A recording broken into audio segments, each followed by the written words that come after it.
Gente, tudo bem? Eu coloquei aqui 7 plantinhas, tá? E vou mostrar para vocês uma a uma. Tem plantinha de sol, de sombra, de meia sombra, para você cultivar até dentro de casa se quiser, ou na varanda ou num local totalmente ensolarado, tá? Tô começando aqui mostrando para vocês uma plantinha, tá? Que eu acabei fazendo a poda aqui, né, dos ramos dela, que é a nossa jiboia. A jiboia tem diversas espécies e é uma plantinha muito linda e muito fácil de cultivar, por isso que eu tô começando com ela. Essa daqui tá num vasinho, né? Mas você pode cultivar ela também diretamente no canteiro, você pode cultivar ela embaixo de árvore. É uma planta que geralmente ela vai bem em meia sombra, né? Mas ela é uma planta também que é muito cultivada em local sombreado, tá? E com muito sucesso, desde que tenha bastante luz. Aqui, olha, eu coloquei ela aqui, tá até pegando um pouco de sol, mas não é aqui que eu cultivo ela não, tá? Em local de sombra mesmo, você pega só umas faíscas de sol durante o dia. Eu recomendo muito que você cultive essa plantinha, porque é fácil de você encontrar ela em viveiro. Se você tiver uma amiga que tenha ela, né, em casa, também é muito fácil de você fazer a propagação dela até mesmo na água. Então você pode pedir uma mudinha, né, e eu já até mostrei no vídeo de ontem, só precisa ter uma folhinha dessa, tá? Você faz o plantio e ela solta brotinhos. É uma planta muito fácil de cultivar e de propagar, e você pode cultivar ela até no banheiro, desde que tenha bastante luminosidade, tá? Ela realmente é uma planta de fácil cultivo. E o interessante dela é que a folhagem dela, normalmente quando a gente compra, vem pequenininha, assim, bem bonitinha, mas com o tempo ela vai crescendo, ela fica uma folha enorme. Eu tenho uma outra espécie dela aqui em casa, que ela desceu do vaso, encostou no chão, enraizou, subiu na árvore, ela tá embaixo de uma árvore, e lá em cima ela tá com as folhas enormes agora. Essa daqui tá crescendo as folhas também. Quando eu comprei ela, já faz um bom tempo, ela tinha folhas pequenininhas assim, olha. Mas essa daqui ainda tem a graciosidade de ter um verde limão muito bonito. E a nossa segunda plantinha aqui, olha que lindeza. É uma rosa, né? Uma roseira que tá em vaso, né? Tá aqui junto com essa outra plantinha que é uma empatins, né? Da família aí da Maria Sem Vergonha, só que numa versão mini, né? Uma plantinha que eu fiz um monte de mudinhas agora, por isso eu podei um monte de raminhos dela e fiz mudinhas, porque ela enraiza muito facilmente.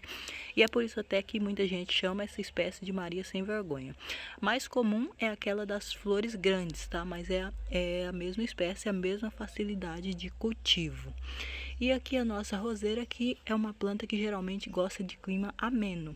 Então, aqui na minha região, por ser um clima muito quente, eu cultivo ela em vaso também, porque em vaso eu consigo mudar ela de lugar se eu ver que ela não está gostando daquele lugar, que ela está sofrendo muito com o sol, porque ela é uma planta que precisa de sol, mas aqui na minha região o sol nosso é muito para ela, então ela não vai tão bem quanto no sul, por exemplo, né? Então eu coloco ela em vaso e vou mudando ela na medida que eu vejo que ela não está gostando, eu vou chegando ela no local ideal, né? Aqui na minha região tem algumas roseiras que são aclimatadas, que vão muito bem no nosso clima, mas são pouquíssimas. Essas que a gente compra, principalmente essas exóticas, assim como essa daqui que é matizada, né? Elas não costumam ir tão bem. Então a gente cultiva ela de pura teima mesmo e puro amor pelas roseiras, né? Que é a rainha do jardim. E aqui vamos para nossa terceira plantinha, que é uma planta, né, que eu faço coleção. Para cá hoje eu trouxe, né, essa daqui, que é o tinhorão grande, né, que é branco, é muito bom para contrastar com outras plantas, porque nos jardins, né, não costuma ter tantas plantas de folhagem branca, então ela fica muito exótica no jardim. E é uma planta bulbosa, né, de fácil cultivo também, principalmente nessa época de chuva, né, que é quando quebra a dormência do bulbo dela e ela rebrota até sozinha, né. Na época mais seca do ano, ela costuma perder a folhagem. Aqui no meu jardim ela não perde a folhagem porque eu faço rega nela o ano inteiro, mas em locais onde as pessoas não fazem regas, ela perde a folhagem e só rebrota depois, né, quando começa o período chuvoso novamente, aí no começo da primavera. Olha só que folha mais perfeita no mundo, né, gente?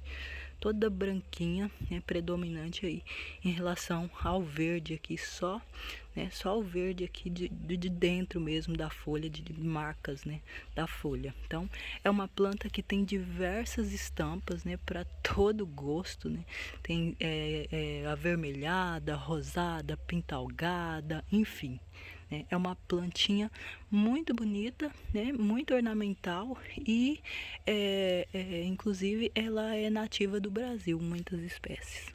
E aqui a nossa quarta plantinha, que é, olha aqui, eu plantei recentemente, né, a azulzinha. Também é uma planta brasileira, né, nativa do Brasil e que encanta pessoas no mundo inteiro, porque ela realmente é muito graciosa. Muita gente tem dificuldade para cultivar ela, gente, e eu sempre falo isso, porque ela é uma planta mais fácil de cultivar em canteiro. E geralmente a gente quer cultivar ela onde? Em vaso, né, de preferência um vaso que fique pendente, porque elas têm essas florzinhas azuis muito graciosas. Mas aqui, olha, por exemplo, ó, aqui ela tá plantada no chão mesmo, tá? Tá só anelada com um pneu, né, em forma de anel em volta dela, só para ela ficar contida nesse espaço, né? Mas aqui ela não me dá trabalho nenhum. Eu simplesmente preparei a terra, né, com matéria orgânica, coloquei uma adição aí de esterco de curral bem curtido, né? Porque ela é uma plantinha que eu deixo aqui por muito tempo, né, por anos. Então, para não me dar trabalho, eu simplesmente deixo ela aqui já com uma terra preparadinha para ela dar bastante flores. Mas aqui, gente, dificilmente eu faço até regas nela, é muito raro. Mesmo na época da seca, faço rega nela aí uma vez por semana e é suficiente. Ela fica meio judiadinha assim, mas ela não morre, tá? E muita gente fala para mim que a minha azulzinha morreu. Porque em vaso ela requer regas regulares, principalmente na época mais quente do ano, tá? Na época seca. Então, se você não fizer rega nela todos os dias, dependendo do tamanho do vaso, ela morre em 3 dias, tá? Então, essa é a diferença, tá? Isso aí é uma dica de cultivo, assim, que faz total diferença entre você perder a sua azulzinha e você ter ela para sempre. Essa minha aqui eu tenho há anos, já fiz mudinhas lá na frente. Tenho outro pneu, tá completamente cheio, assim, de folhagem, né? E tá começando a florir agora, igual esse daqui. Esse vaso aqui é um pouco maior, então ele me dá menos trabalho, mas é muito comum eu ver por aí a pessoa deixar a azulzinha na mesma cuia que comprou, que geralmente é uma cuia bem pequenininha. Ó, aqui nesse suporte, ó, é uma espécie de uma estante, na verdade. Tô com diversos vasos aqui que eu vou fazer plantio, né? Eu acho que eu já mostrei pra vocês nos stories do Instagram. E eu já comprei os vasos aqui. E aqui, inclusive, né, eu tenho que eu já vou mostrar pra vocês essa daqui também, né? Mas é um dos nossos modelos de hoje, que é um caladium, só que na versão mini, que você já conhece, que eu amo essa folhagem aqui. Tô com uma bacia enorme ali que ainda não encheu. Tô esperando encher pra mostrar pra vocês. Mas, geralmente, a gente vê a azulzinha plantada numa cuia, né? Numa baciazinha dessa daqui, olha. E fica super gracioso, bonitinho. Só que acontece o que eu falei pra vocês. Vocês vão ter que fazer regas nela regularmente. Principalmente na época seca do ano, tá? A azulzinha é uma plantinha perene. Você vai ter ela para sempre se você cuidar bem dela, tá? E se você plantar ela no canteiro, a chance dela sobreviver é maior porque ela vai te dar menos trabalho. Então, mesmo que você trabalhe fora, que não tenha muito tempo, igual eu, por exemplo, né, que tem minha casa, meu filho, meu marido para cuidar, então essa é uma dica prática para você ter sua azulzinha linda, tá? E que não requer aí tanta manutenção sua. E aqui eu tenho mais uma plantinha que as pessoas teimam comigo às vezes, que não é possível cultivar ela, né, em vaso, mas eu sempre cultivei ela em vaso, gente. Eu recomendo que seja um vaso um pouco maior que esse, tá? Mas essa daqui é a que eu tenho em vaso no momento, que é a nossa vinca. E geralmente ela é cultivada em canteiro, né? Até porque ela cai sementinhas por todo lado e germina facilmente. E como logo ela já produz flores, então a gente vai deixando, né? E ela tem diversas cores. Então o ideal para ela é em canteiro mesmo, vocês estão certo. Mas não quer dizer que não pode ser cultivada em vaso. Principalmente essas cores mais exóticas, como essa roxinha aqui, por exemplo, que ela desbota em sol muito quente, igual aqui. Então é legal você cultivar ela em vaso, tá? Eu sempre cultivo, todo ano eu cultivo ela em vaso. Essa daqui ainda tá se desenvolvendo, mas ela fica totalmente cheia de flores, fica linda, gente. Mesmo num vaso que não é tão grande, mas eu recomendo que seja um vaso maior, porque teve um ano que eu cultivei ela num vaso maior e ela ficou bem mais cheia, né? Porque ela tem mais espaço para as raízes se desenvolver.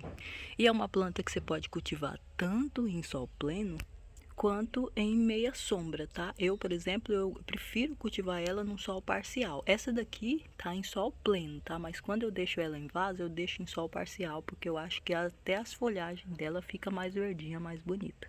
Ó, observe para vocês verem, ó, a folhagem dessa daqui tá mais bonita, né? E essa daqui não pega sol o dia inteiro, só pega só uma parte do dia. É bom até para quem mora em apartamento, né? Você pode cultivar a vinca em vaso, desde que pegue sol aí numa sacada bem ensolarada, né? Pela tarde ou pela manhã, pelo menos. E aqui tá o meu outro vaso de mini calário, né? Que vocês já conhecem, que já sabem que é uma plantinha que pode ser cultivada em sol pleno ou sol parcial. Essa daqui eu cultivo ela em sol parcial. E eu tenho ela em canteiro, tenho ela aqui nessa cuia em vaso que eu deixo, ó, vocês podem ver ali que tem até os respingos da chuva, que eu deixo ela é do lado de fora mesmo. Tem gente que pensa que eu cultivo ela dentro de casa. Não é, gente, não é uma planta de sombra, tá? É uma planta de sol pleno ou sol parcial. Isso precisa ficar muito claro. Ela precisa de sol para ter essa folhagem bonita, para se desenvolver, para encher a cuia, tá? Porque você vai plantar aqui um pequeno bulbinho, tá? Parece até uma sementinha assim, mas é um bulbinho que depois ele vai soltando toda essa folhagem aqui e criando outros bulbos em volta dele, que depois você faz a separação para fazer a propagação, tá? Aqui em casa eu tenho bastante dele, mas eu comecei somente com 2 bulbinhos e na verdade um único bulbinho daquele é capaz de encher um vasinho, uma cuia dessa, como vocês podem ver aqui, olha. Ou nesse daqui, que tá um pouquinho mais cheio, né? Mas nesses vasos aqui não vai ser mini caladium que eu vou colocar, não. Aqui eu quero colocar espécies floríferas. Eu só coloquei esse daqui só para vocês verem mesmo aqui no alto. Que é o da bacia, né? Que ele enche completamente. A bacia some aqui de tanta folhagem, tá? Ainda tá enchendo, ainda tá em processo de desenvolvimento. E aqui eu tenho para vocês, né, torênias. Torênias é fácil de você encontrar para comprar, mudinhas, e é fácil de você encontrar também sementinhas, né? Até porque cada florzinha dela dá muitas sementinhas que nasce e germina por onde cai, né? Até mesmo aí numa rachadura de calçada. E eu gosto de cultivar nessa jardineirinha aqui, olha, porque ela enche a jardineirinha, fica muito cheia de flores, tá? Para isso, o que que eu faço? Para ela ficar bem cheia, abarrotada de flores mesmo. Eu faço o plantio dela e também eu faço adubação, tá? Eu coloco aqui um adubo NPK 10-10-10 ou 4-14-8, tá? Que é aquele adubo que você encontra em supermercado mesmo e que essa plantinha vai muito bem. Você só não pode exagerar na dose. Na verdade, eu coloco menos do que o recomendado no frasco, porque se você exagerar na dose, pode acabar prejudicando a sua plantinha. E eu nunca arrisco, tá, gente? Eu sempre coloco menos, porque menos vai dar resultados, só vai ser um pouquinho mais lento, né? E um pouquinho menos, mas o risco é menos, né? Porque o adubo, ele é uma coisa assim tão forte, tão potente, que ele é capaz até de queimar qualquer plantinha sua se você exagerar na dose, tá? Então tem aquele ditado bem velho, né? A diferença entre o remédio e o veneno é a dose, e eu sigo a risca ele. Eu espero que vocês tenham gostado das dicas de hoje, tá? Mostrei para vocês 7 plantinhas, né? Tanto de sol, quanto de sombra, quanto de meia sombra. Esse daqui, por exemplo, olha, eu já cultivei ele em sol pleno, mas geralmente eu cultivo em sol parcial, tá? Aquele sol da manhã, tá? É suficiente para ele. Umas 4 horas de sol, 5 horas de sol é suficiente para deixar essa planta completamente cheia de flores, tá? Que ela é uma plantinha que gosta de umidade, gente. Ela não é exigente quanto ao tipo de solo. Claro que se o solo for rico em matéria orgânica, melhor ainda.